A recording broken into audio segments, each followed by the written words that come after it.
Sure. Thanks, Sarah. I'm Adam Stein. I'm the executive director of the Sonoma County SELPA.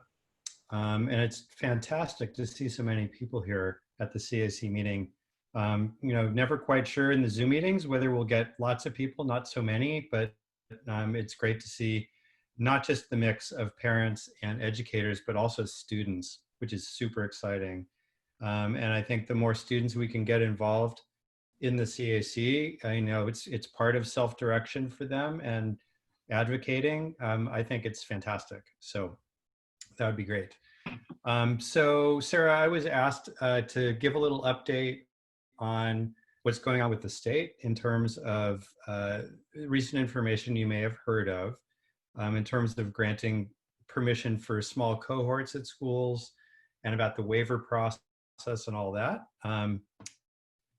And I have a couple of slides if you guys are good with my sharing the screen. Yeah, let me let you do that. So hold on. I'm just gonna make you a co-host. Hold on. Let me get you over here. Okay. There you go. All right.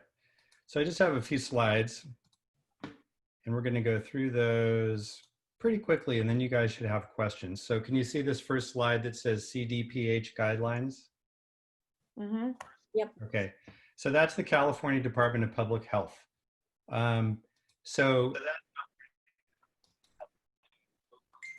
Recently, the California Department of Public Health released some more guidelines allowing for schools to open what they're calling small cohorts.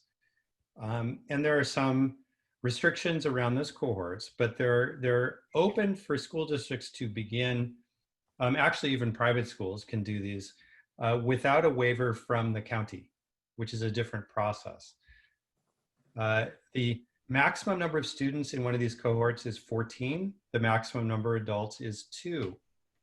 There is a possibility for related services such as speech or OT or other one-to-one specialized instruction. That is supposed to take place in an isolated, separate area and can't happen within the cohort. Idea of this is that they don't want the cohorts to be crossing in any form or fashion. They want the cohorts to stay together from arrival at the campus to leaving and going home. And only those 2 adults would be in that cohort for the whole time. So we talked about the one-to-one needing to work away from the cohort.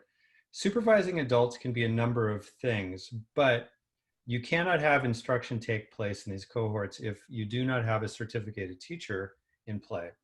And I can tell you, the California Department of Public Health and CDE was not thinking about special education when they put this together, even though they explicitly list students with exceptional needs as one of the groups that would be the most reasonable to open a cohort for. So for many of our programs and for many of your children, they're in programs where 2 adults to 14 children is not the ratio that's going to work for our kids. So we've been lobbying with, in Sacramento, for them to modify the cohort requirements to make it acceptable to have a smaller group with more adults. So we'll wait and see what happens with that. If the supervising adults are not the appropriately certificated teachers, then they're not supposed to provide any direct instruction in the cohorts. As I said, it's difficult to set this up for classrooms that serve moderate to severely handicapped students. It doesn't require public health approval, so there are no waivers required for the cohorts to happen. The waiver process that you have heard about as well is something that is still in place because of where we are on the watch list. Although you may know the watch list was just replaced with a color-coded model. We're purple, which of course is tier 1, the most impacted tier, which most of the counties remain at in the state. We are still required under that color code to get a waiver in order to open any in-person instruction on the campuses at all. So I know a number of schools and school districts have applied to the county to open an elementary program. It's only for elementary, TK through grade 6. And those waivers were requested through the County Office of Education as well as through the Public Health Department. As far as I know, none of those have been granted at this point. and they are still pending. The process for the waivers is if the county health official believes that this cohort should be granted, they send the application up to Sacramento. Sacramento has 3 days to review it, and then return it to the county. If they don't do it in 3 days, the county can automatically approve the waiver. As I said, we have yet to have one approved in Sonoma County. One of the things that the schools do have to do is they have to certify that the LEA, the school district, has consulted with unions and with community groups. And there are some loose definitions of what community groups mean. Neither of those groups have to approve their request. They just have to be consulted with. Right now, at least the last I heard, this may have changed. The majority of schools in the application pool in Sonoma County are private schools. Let's see.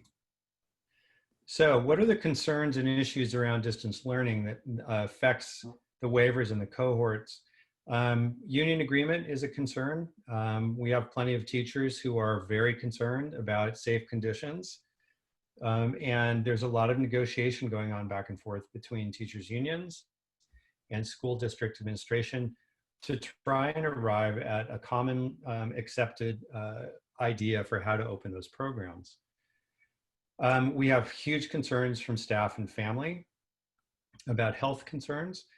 It's very difficult for a lot of families to do distance learning. And so there's pressure being put on everyone to open those programs as soon as possible for our kids who have the most significant learning challenges, because it's very difficult to educate those kids, as many of you know, in a home environment. So that's really what, at least from the SELPA and from the state SELPA organization, we are putting that group of families and children first and trying to get the State Department of Education and Public Health to acknowledge that need. Nobody has direct or specific answers on any of this. We get some guidelines from the state that are not specific. Every SELPA has its own attorneys, and some of them give different advice. So we're trying to figure out what the right way is to do all this. Then, of course, safety for everyone. And then briefly again about the new state chart. Again, purple is tier 1, that's where we are. We can't open the schools until we move to tier 2 for 14 days. And the waiver rules remain the same, and the small cohort rules remain as an option without approval by public health. So we'll just hope that the numbers improve on the coronavirus, and we will be able, hopefully at that point, to move ahead.